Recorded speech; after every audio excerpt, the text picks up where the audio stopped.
අයිබෝවන් පරිගණක ජාලකරණයට අදාළ IP ලිපිනාශ්‍රිත ගැටලුවක් විසඳන හැටි තමයි අද අපි සාකච්ඡා කරන්න බලාපොරොත්තු වෙන්නේ. පළවෙනියට අපි බලමු උපජාලාවරණය එහෙම නැත්නම් සබ්නෙට් මාස්ක් එක හොයන්නේ කොහොමද කියලා. 172යි 16යි 10යි බිඳුව ඇලීරක් 16 කියන IP ලිපිනය තමයි අපි මේකෙදි සලකන්නේ. මෙතනදී ඔයගොල්ලෝ මතක තියාගන්න ඕන කාරණයක් තමයි මේ ඇලීරක් 16 කියන එකෙන් හඳුන්වන්නේ. මෙතන තියෙන මේ අංකණය අපි කියනවා CIDR අංකණය කියලා. ඒ කියන්නේ මේ සාමාන්‍යයෙන් මේ ලිපිනේ අයත් වෙන පන්තියට අදාළ සබ්නෙට් මාස්ක් එක නෙමෙයි මෙතනදී අපි යොදා ගන්න වෙන්නේ. ඒ කියන්නේ මෙතන 16 කියලා තියෙනවා නම් මෙතන පන්තිය මොකක් වුණත් ඒකෙන් කියන්නේ අපි සබ්නෙට් මාස්ක් එකට බිටු 16ක් වෙන් කළ යුතුයි කියන එක. ඒ අනුව බැලුවොත් එහෙම ඔයගොල්ලන්ට සබ්නෙට් මාස්ක් එක මේ විදිහට ද්විමය ආකාරයට ලැබෙනවා.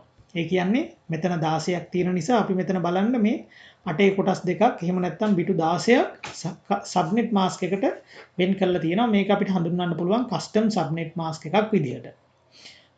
ඊළඟට අපි කරන්න ඕන දේ තමයි මේ කස්ටම් සබ්නෙට් මාස්ක් එක දශමය ආකාරයට පෙරලන එක. එතකොට අපිට ලැබෙනවා මේ අගය මේ ද්විමය කොටස. ඒ කියන්නේ මේ එකේ 8ක් එක කොටසකින් නිරූපණය වුණා. මෙතන දශමය අගය 255යි.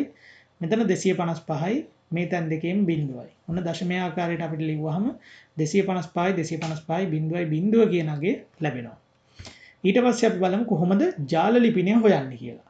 නැවතත් අපි සුපුරුදු IP ලිපිනයම ලබා ගන්නවා.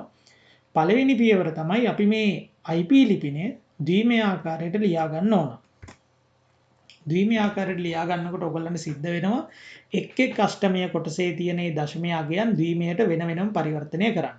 ඔන්න දැන් ඔයගොල්ලන්ට පේනවා ඇති ඒ ටික මම ද්විමයට මෙතන පරිවර්තනය කරලා තියෙනවා. ඒක එක පිළිවෙලට ලිව්වම අපිට එනවා ඔන්න දැන් 172යි 16යි 10යි බිඳුව කියන IP ලිපිනයට අදාළ ද්විමය අගය එනවා. අපි බලමු මොකද්ද දෙවෙනි පියවර කියලා. පියවර 2 කියන්නේ ඒ ලබාගත්තු අර 172යි 16 කියන IP ලිපිනයේ ද්විමය අගයයි අපි ඊට කලින් ලබාගත්තු කස්ටම් සබ්නෙට් මාස්ක් එකේ අගයයි ඒ ද්විමය අගයන් දෙක තාර්කික AND මෙහෙයුමකට අපි ලක් කරනවා. බලමු මේක सिद्ध කරන්නේ කොහොමද කියලා. පළවෙනියට ඔන්න අපි මේ පෙර ස්ලයිඩ් එකේ ලබාගත්තු අගය තියෙනවා. කස්ටම් සබ්නෙට් මාස්ක් එක තියෙනවා. මේකට AND මෙහෙයුම අපි सिद्ध කරාම ඔයගොල්ලෝ දන්නවා AND මෙහෙයුම කියන්නේ මොකක්ද කියලා. AND මෙහෙයුම තුළ 1යි 1යි නම් 1 කියන අගය එනවා. 0යි 1යි නම් 0 කියන අගය එනවා. එතකොට 0යි 0 වගේ આવොත් 0 කියන අගය එනවා. අපි බලමු පිළිතුර මොකක්ද කියලා. ඔන්න අපිට ලැබෙනවා මේ ද්විමය අගයන් දෙකට AND මෙහෙයුම යෙදුවට පස්සේ ද්විමය අගයක් තවත් ලැබෙනවා පිළිතුරු විදියට. මෙන්න මේ කියන ද්විමය අගය ඊට පස්සේ අපි මොකද කරන්නේ? දශමය ආකාරයට පෙරලනවා. ඔන්න AND මෙහෙයුමෙන් පස්සේ අපිට ලැබුණු ද්විමය අගය මෙතන ඔයගොල්ලන්ට පේන්න තියෙනවා. ඒක අපි පෙරලනවා දශමය ආකාරයට. ඔන්න මෙතනින් ඔයගොල්ලන්ට ලැබෙනවා මේ තියෙන දශමය ආකාරයට ලැබුණු අගය තමයි මොකක්ද? ඉහත IP ලිපිනයට අදාළ ජාල ලිපිනය.